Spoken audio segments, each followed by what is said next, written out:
नमो अरिहंताणं नमो सिद्धाणं नमो आर्याणं नमो वज्जायाणं नमो लोये सव्यसावणम् एषो पंचन मुक्कारो सव्यपावपणासनो मंगलानं च सव्येशीं परमं हवै मंगलम् मंगलम भगवान वीरो मंगलम गौतम प्रभु मंगलम स्थूलिभद्राद्या जैनो धर्मोस्तु मंगलम अंगूठे अमृतवशे लब्धितना भंडार श्री गुरु गौतम समर्ये वांछित फलदातार ओंकार बिंदु संयुक्तम नित्यं ध्यायन्ति योगिनः कामदं मोक्षदं चैव ओंकाराय नमो नमः अज्ञानतिमिरान्धनं ज्ञानं जनशलाकया नेत्रमुन्मीलितं ज्ञेयं तस्मै श्रीगुरुवे नमः तस्मै श्रीगुरुवे नमः।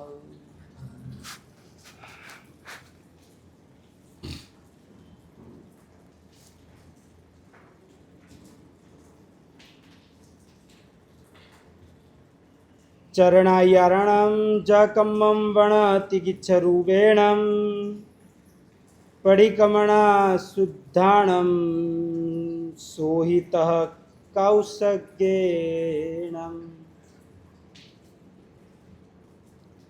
धर्म जिज्ञासु भाइयों ने बहनों, चातुर्मासिक ग्रंथ श्रावक जीवनના 36 કર્તવ્ય અને શ્રાવક જીવનના 36 કર્તવ્યની અંદર બહુ સરસ મજાની અદ્ભુત બાબતનું વિવરણ બતાવવામાં આવ્યું છે। ભાગ્યશાળી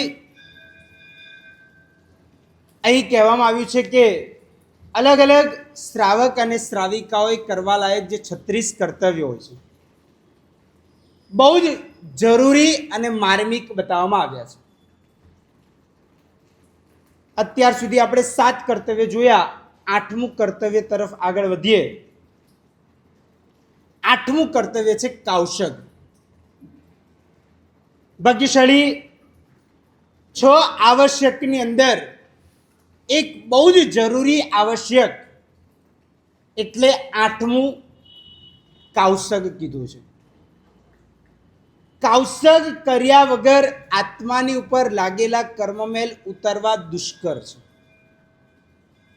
કારણ કે કૌશગ દ્વારા જ આપણું મન એકાગ્રચિત્ત થાય, એક તાન થાય, એક લય થાય અને એક જ જગ્યાએ આપણું મન એટલે કે ચિત્ત પરોવાય।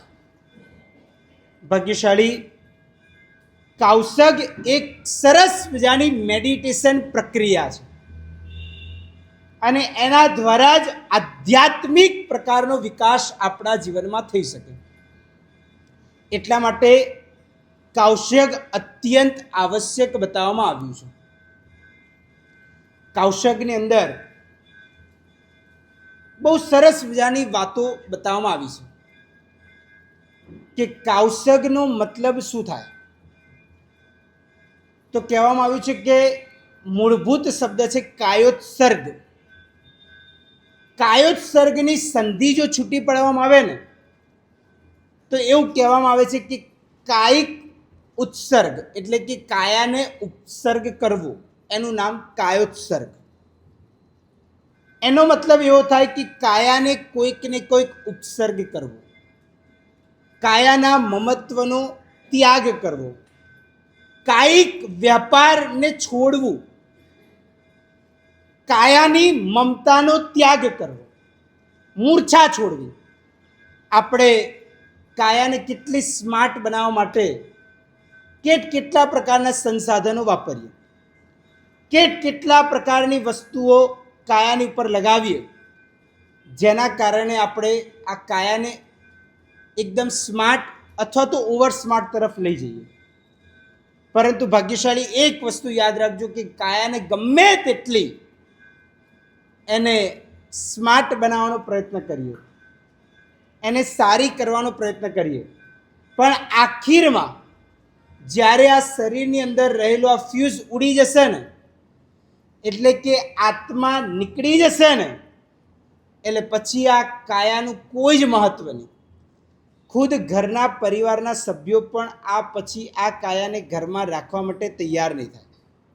એમ કહેશે કે વહેલામાં વહેલાસર આને કાઢો. કોઈ ભાગ્યશાળી રાખવા તૈયાર નહીં થાય. પછી આ જ કાયા ઉપર સારામાં સારા આભૂષણ વગેરે પહેરેલા હશે ને તો એ પણ કાઢવાનો પ્રયત્ન થશે.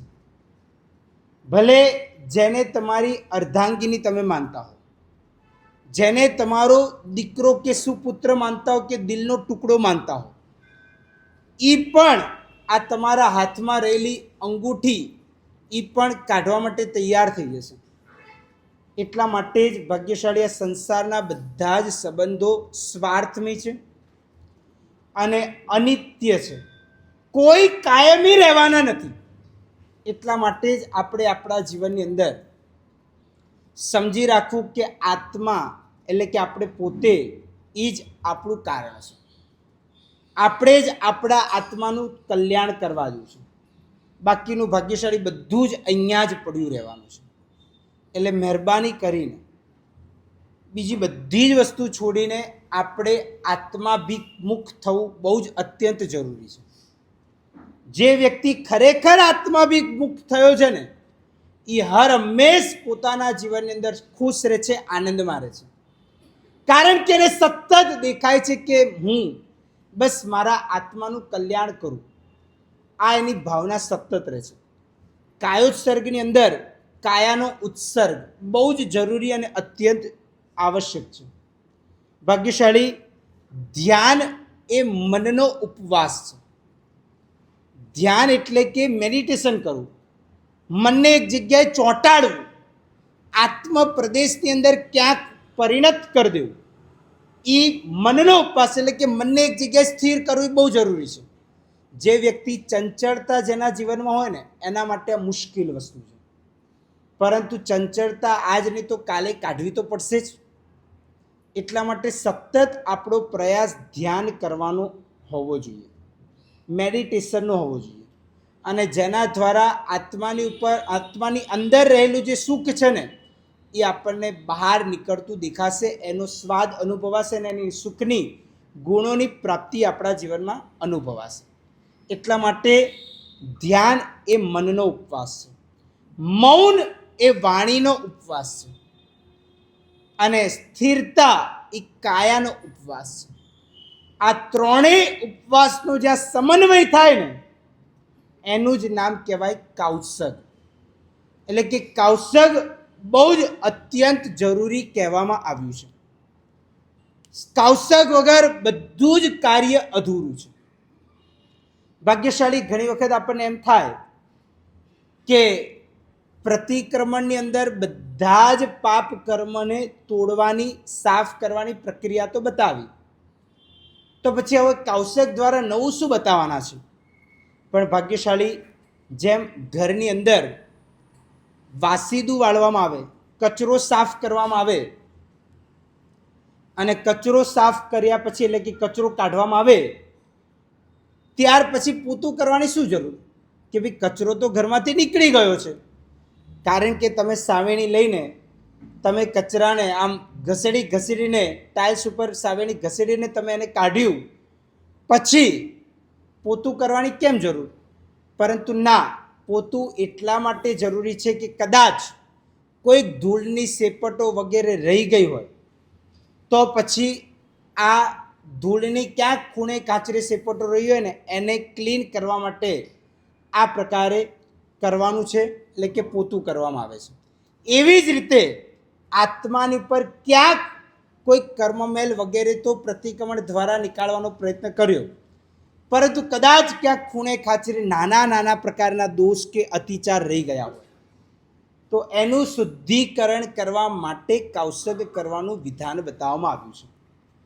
ભાગ્યશાળી તમને બધાને ખબર જ છે કે કપડાં ગંદા થાય એટલે કપડાં ધોવામાં આવે. કપડાં ધોવાઈ ગયા પછી શું કરવામાં આવે? તો એને આયરનવાળાના ત્યાં, ઇસ્ત્રીવાળાના ત્યાં ઇસ્ત્રી કરવા માટે આપણે મોકલીએ.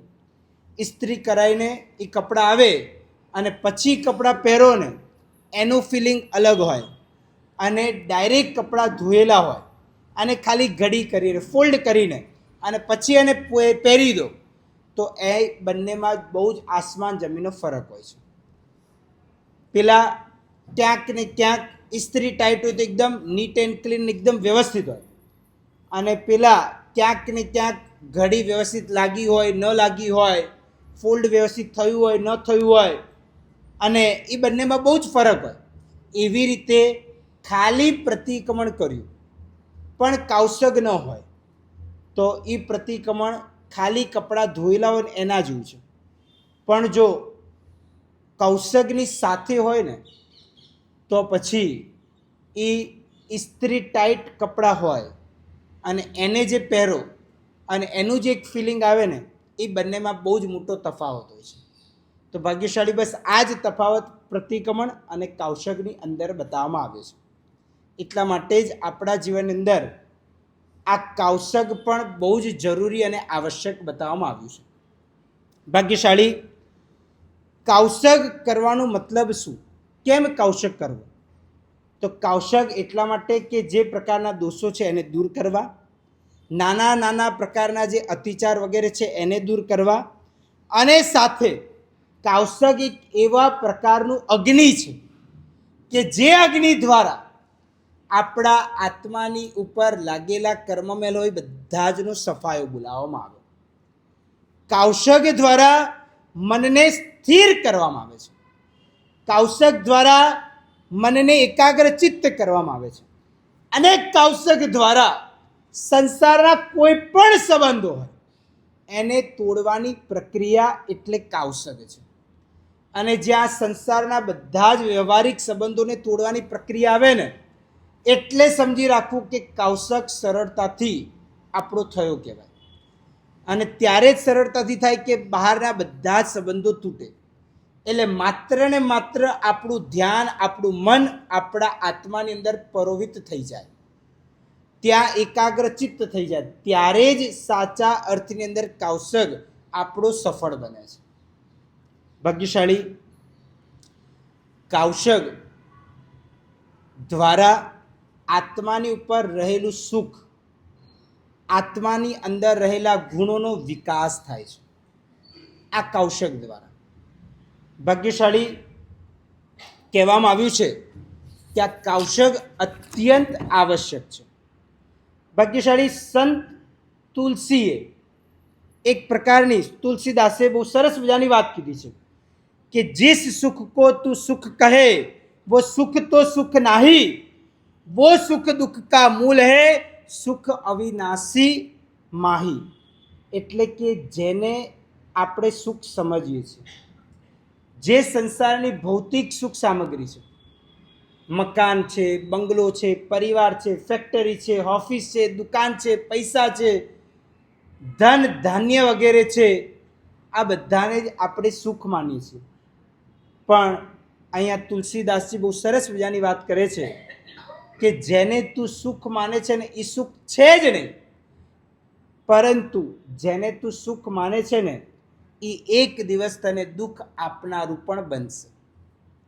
ભાગ્યશાળી દીકરાનો ઘરે જન્મ થાય અને ઘણા વર્ષો પછી દીકરાનો જન્મ થાય એટલે ઘરમાં કેટલી સરસ મજાની ખુશાલી હોય, આમ ઘરની અંદર સુખ શાંતિ વગેરે હોય, આનંદ આનંદ છવાઈ જાય, બધાના મોઢા ઉપર એક સ્મિત અને એક હાસ્ય થાય, આનંદ થાય. પરંતુ એ જ સંતાન જો અલ્પ આયુ હોય અને થોડાક સમયમાં મૃત્યુને ઘાટ ઉતરે તો સાચું કહેજો કેટલું દુઃખ થાય, કેટલી તકલીફ થાય. સુખ કરતાં એ તકલીફ પછી વધી જાય. એટલા માટે જ ભૌતિક કોઈ પણ પ્રકારની સુખની સામગ્રીઓ હોય એ બધી જ માત્ર ને માત્ર દુઃખ આપનારી જ છે. આજે કદાચ એ આપણને સુખ લાગે પણ એ હકીકતમાં સુખ નથી, એ માત્ર ને માત્ર દુઃખ આપનારું જ કારણ છે. એટલા માટે જ સુખની અંદર છકી જવા જેવું નથી, અને દુઃખથી જીવન હારી જવા જેવું નથી. કારણ કે સુખની અંદર આપણને એમ થાય કે હો બસ આપણી પાસે જ સુખ છે અને હવે તો આપણે જાણે રાજા થઈ ગયા, પણ એવું કાંઈ જ નથી. પરંતુ ભાગ્યશાળી બસ આપણે આપણા જીવનની અંદર સમતા ભાવને કેળવીને આગળ વધવા જોઈએ. ભાગ્યશાળી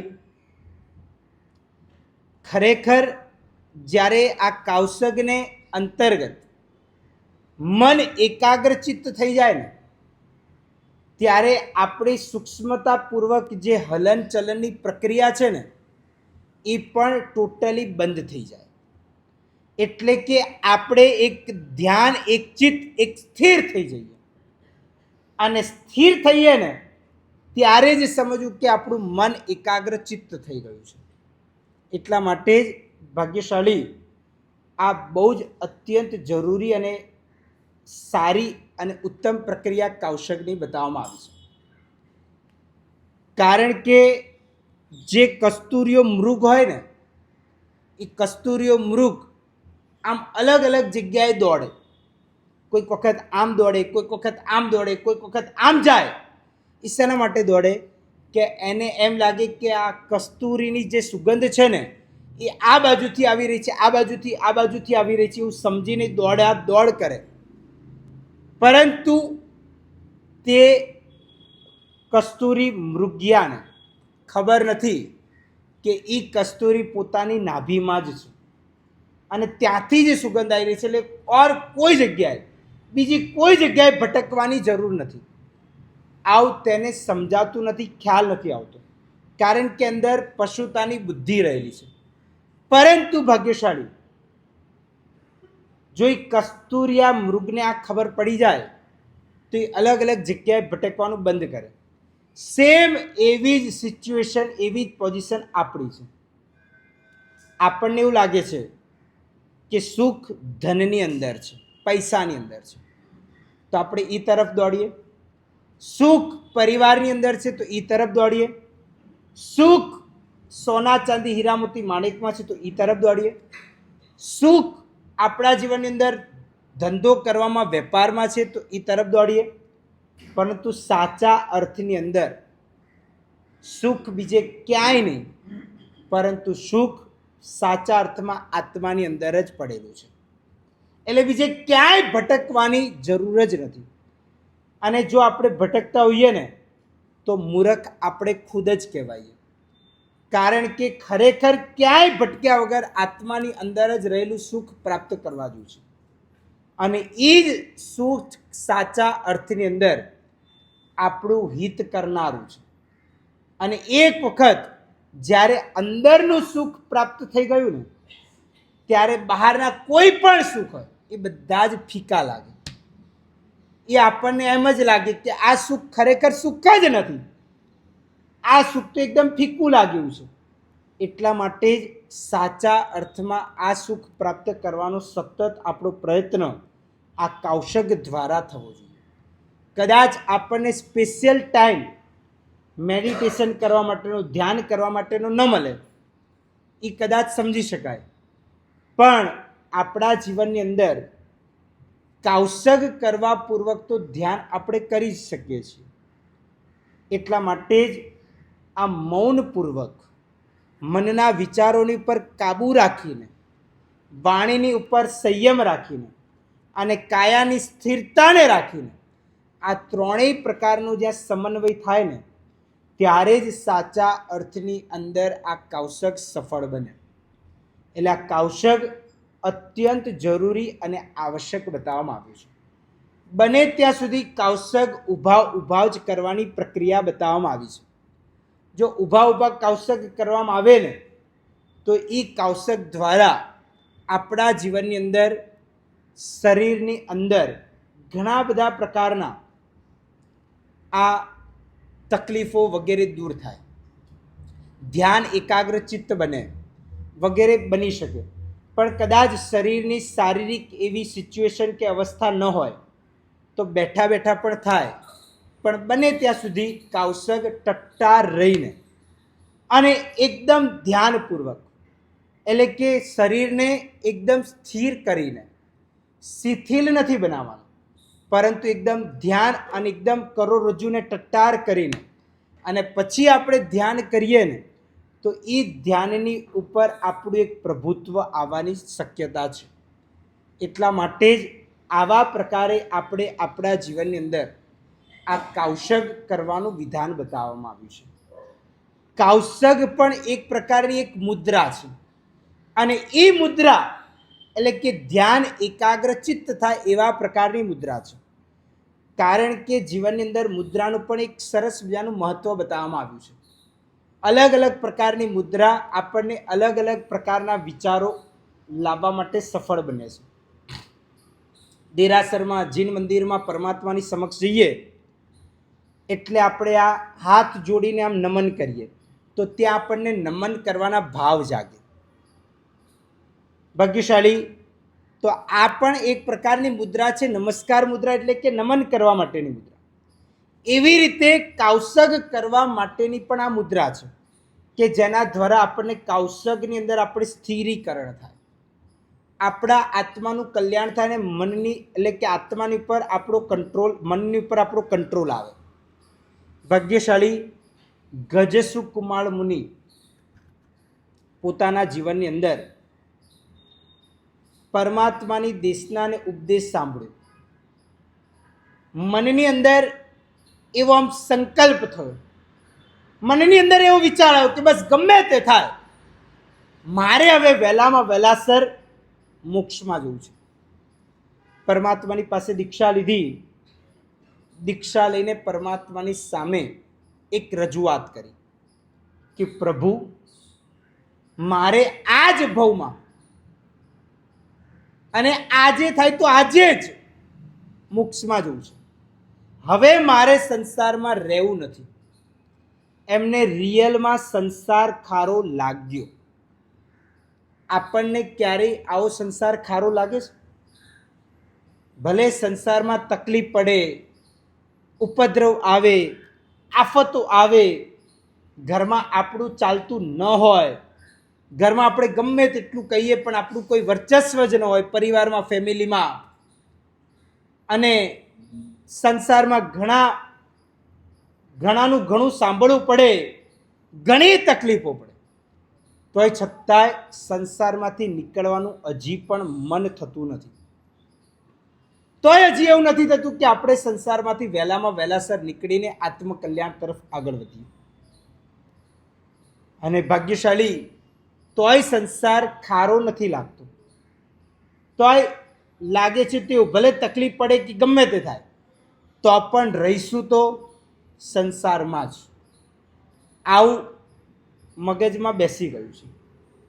પણ ભાગ્યશાળી ખરેખર સંસારથી પર પણ કંઈક દુનિયા છે. આમાં શું હોય કે કૂવાની અંદર રહેલા જે દેડકા હોય ને એને એમ જ લાગે કે આ કૂવો એ જ મારી દુનિયા છે. પરંતુ કૂવાથી બહાર નીકળે ને તો ખબર પડે કે ઓહો, ખરેખર કૂવાની બહાર પણ કંઈક દુનિયા છે. કૂવો તો એક નાનો છે. એવી રીતના સંસારથી બહાર નીકળો ને તો ખબર પડે કે ખરેખર આ આત્મિક સુખ શું છે અને આત્મકલ્યાણ શું છે. એટલા માટે જ ભાગ્યશાળી આ ગજસુકુમાર મુનિને સંસાર ખરેખર ખારો લાગ્યો. બોલવા પૂરતું નહીં પણ અંદર અનુભવાયું, ફીલ થયું. એમને પોતાને થયું કે ખરેખર મારે હવે આ સંસારમાં રહેવું નથી, મારે આત્મકલ્યાણના માર્ગ તરફ જ એકમાત્ર આગળ વધવું છે. હવે ગમે તે થાય, પરમાત્માને કહી દીધું કે પ્રભુ, બસ હવે મારે આત્મકલ્યાણ જ કરવું છે. એટલા માટે મને એવો કોઈક માર્ગ બતાવો કે જેના કારણે હું ઇઝીલી, તરત અને સફળતાપૂર્વક આગળ વધીને આત્મવિકાસ કરી શકું. મારે બસ હવે વહેલામાં વહેલાસર મોક્ષમાં જવું છે. મને હવે આ તમન્ના જાગી છે, ગમે તે થાય. અને ગજસુકુમારની વાત પરમાત્માએ સાંભળી. પરમાત્માએ કહ્યું કે ઠીક છે, જો તમારે ખરેખર આત્મવિકાસ કરવો હોય, મોક્ષ પ્રાપ્ત કરવો હોય તો તમે કૌશગ ધ્યાનની અંદર આગળ વધો. અને કૌશિક ધ્યાનમાં આગળ વધશો ને તો તમારો મોક્ષ સરળતાથી ને ઇઝી રીતે થઈ શકશે. અને એના માટે એક એકાંત સ્થાન શોધી લો, જ્યાં કોઈનું અવર જવર લગભગ પ્રાય કરીને ન હોય.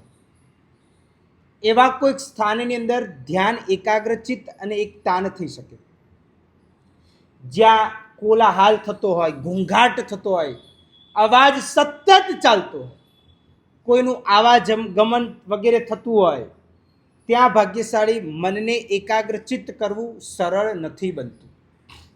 કોઈક એવા વિરલ મહાપુરુષ એવા કોઈક જ હોય કે જે ગમે તેટલા ઘોંઘાટની અંદર પણ પોતાના મન ઉપર કંટ્રોલ લાવી શકતા.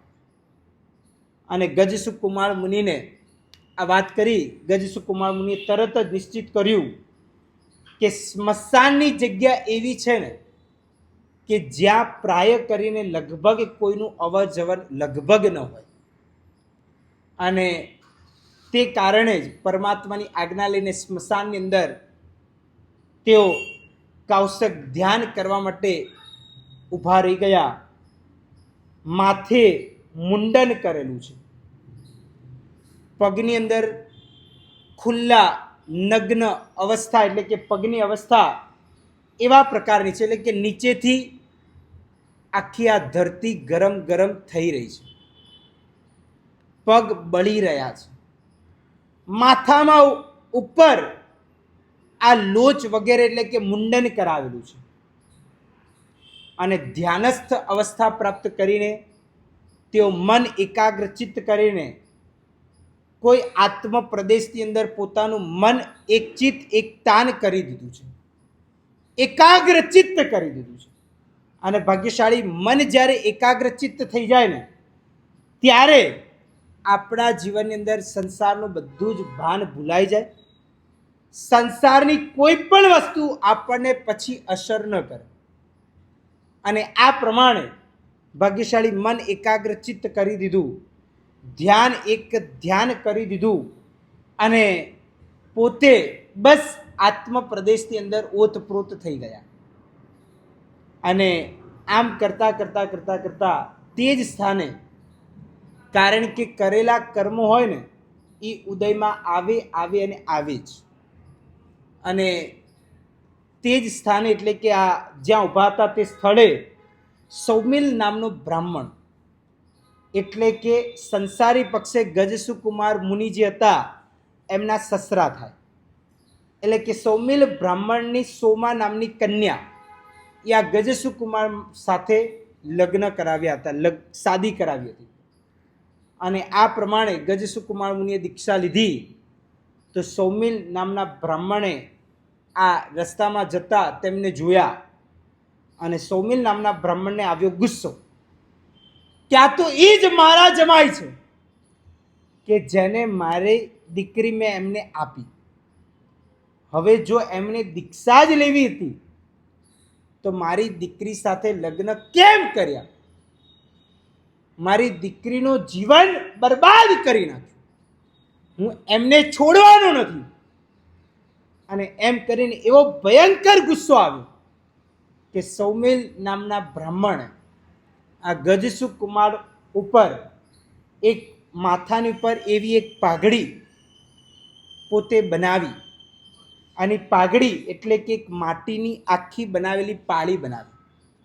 અને એની અંદર પાસે રહેલા જે પ્રકારના સ્મશાનોની અંદર જે એક પ્રકારના કોલસા વગેરે જેવું હોય, લાકડા વગેરે હોય, જે સળગી રહ્યા હોય અને આમ ભયંકર અગ્નિના દાહની અંદર આમ તપી રહ્યા હોય, તે તેમના મસ્તક ઉપર નાખ્યા.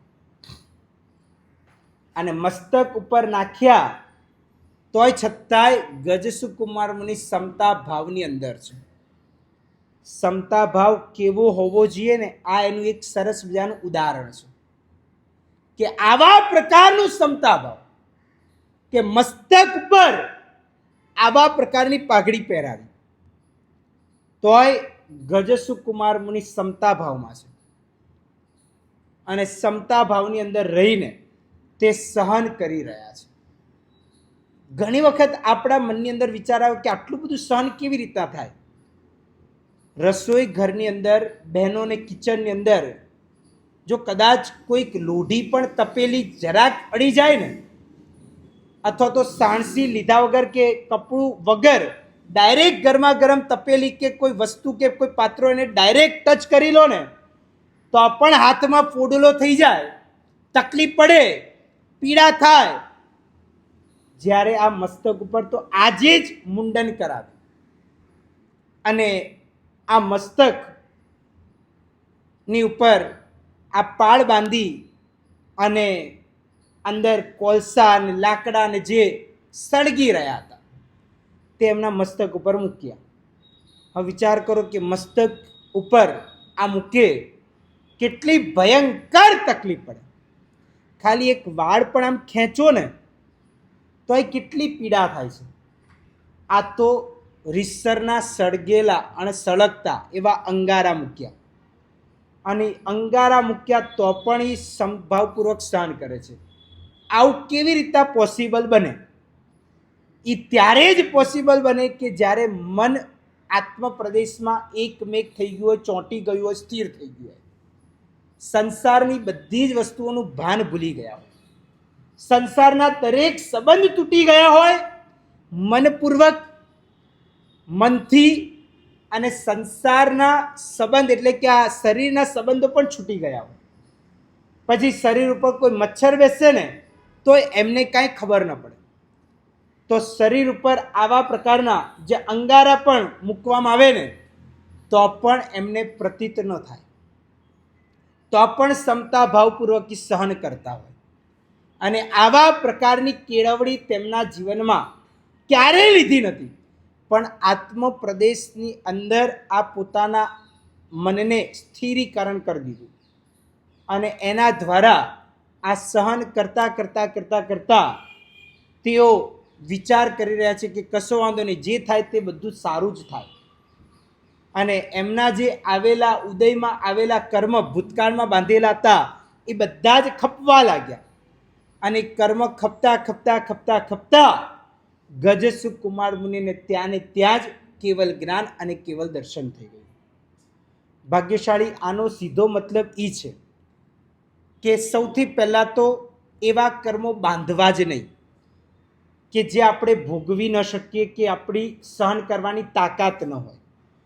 કદાચ એવા પ્રકારના કર્મ બંધાઈ ગયા હોય અને એ જ્યારે ઉદયમાં આવે ને તો હાય હો નહીં કરવું, પરંતુ ક્ષમતા ભાવપૂર્વક સહન કરવું. જો એ કર્મ ઉદયમાં આવે ને તમે હાય હો કરીને દેખો, આમે સહન કરવું પડશે ને આમે સહન કરવું પડશે. શરીરમાં કોઈ રોગ આવી જાય, એક્સિડન્ટ થઈ જાય, તકલીફ આવી જાય તો સહન તો કરવું જ પડે. કદાચ તમારી પાસે પૈસા હોય તો તમે સારામાં સારી હોસ્પિટલમાં જઈ શકો, સારામાં સારા ડૉક્ટર જોડે તમે આ ફેસિલિટી પ્રાપ્ત કરી શકો, આ બધી જ વસ્તુ કદાચ કરી શકો, પણ સહન તો પોતાને જ કરવું પડે. એમાં તો કોઈ પૈસા આપવાથી દુઃખ દૂર નહીં થઈ જતું કે ભાઈ લો 50 ગ્રામ તમે સહન કરો, 100 ગ્રામ તમે સહન કરો, એવું તો થતું નથી. એ તો પોતાને જ સહન કરવું પડે. એટલા માટે કાં તો એવા પાપ બાંધવા નહીં, અને કાં તો પછી પાપ બંધાઈ ગયા હોય તો પછી ક્ષમતા ભાવપૂર્વક સહન કરો. ક્ષમતા ભાવપૂર્વક સહન કરો ને તેમાં ફાયદો શું? તો આવેલા કર્મ તૂટી જાય, ખરી જાય ને ખતમ થઈ જાય ક્ષમતા ભાવપૂર્વક. અને જો એ ક્ષમતા ભાવપૂર્વક સહન ન કરો તો શું થાય? તો એ આવેલા કર્મ તો આ તકલીફ પડે એટલે ખપે છે, કારણ કે તમે સહન કરો છો, ભલે હાય હો કરતા કરતા કરો, માતા પિતાને યાદ કરતા કરો, નાનાને કે નાનીને યાદ કરતા કરતા કરો, પણ સહન તો કરવું જ પડશે. એટલે સહન કરવો છો એટલે કર્મ તો ખપાય છે, પણ હાય હો કરો ને એટલે નવા પ્રકારના કર્મ બંધાય, અને આ નવા કર્મ બંધાય એટલે એની સાયકલ શરૂ થાય કે એક કર્મ ઉતર્યું ને નવું કર્મ બંધાયું, એટલે ફરી પાછું એ નવું કર્મ જ્યારે ઉદયમાં આવે એટલે ફરી પાછું ભોગવવું. હવે આમે ભોગવવું ને આમે ભોગવવું, તો એના કરતાં જો ક્ષમતા ભાવપૂર્વક શાંતિપૂર્વક આપણે આ સહન કરી લઈએ ને તો આપણા આત્માનું ઇઝીલી કલ્યાણ થઈ જાય. હવે આ ક્ષમતાભાવ કેવી રીતના આવે? આવી કેળવણી ક્યારે આવે? કે જ્યારે પ્રવચન સાંભળ્યા હોય, જ્યારે કંઈક આત્માના વિકાસ તરફનું આપણું મન અને લક્ષ્ય અને રુચિ પહોંચી હોય, ત્યારે જ આ બધું જ વસ્તુ પોસિબલ બને. જો પ્રવચન સાંભળ્યા ન હોય, ધર્મકરની કોઈ કરી ન હોય, કોઈ સારા પુસ્તક વાંચન ન કર્યા હોય, કોઈ સારા મિત્રનો સમન્વય ન થયો હોય, કોઈ સારી ચર્ચા વગેરે ન થઈ હોય ને, તો ત્યાં સુધી આ બધી જ વસ્તુ આવવી મુશ્કેલ છે. ઘણા એવા વ્યક્તિઓ છે કે જેણે લગભગ આખી જિંદગી ધંધો ને બિઝનેસ ને વેપાર જ કર્યો, અને પછી જ્યારે રિટાયરમેન્ટની લાઈફ આવી, એટલે લગભગ 55, 60, 65 વર્ષ થઈ જાય ને, પછી ફાસ્ટ દોડી ન શકે, કોઈ કામ ઇઝીલી કરી ન શકે, અને ત્યારે તે પોતે રિટાયરમેન્ટની લાઈફ આવે ને, અને જો ઘરમાં રહેવાના દિવસો આવે ને, બધો જ વેપાર આપણે દીકરાને સોંપી દીધો અને દીકરો જ વેપાર કરતો હોય, અને પછી ઘરે રહેવાના દિવસો આવે ને ત્યારે અત્યંત તકલીફ પડે.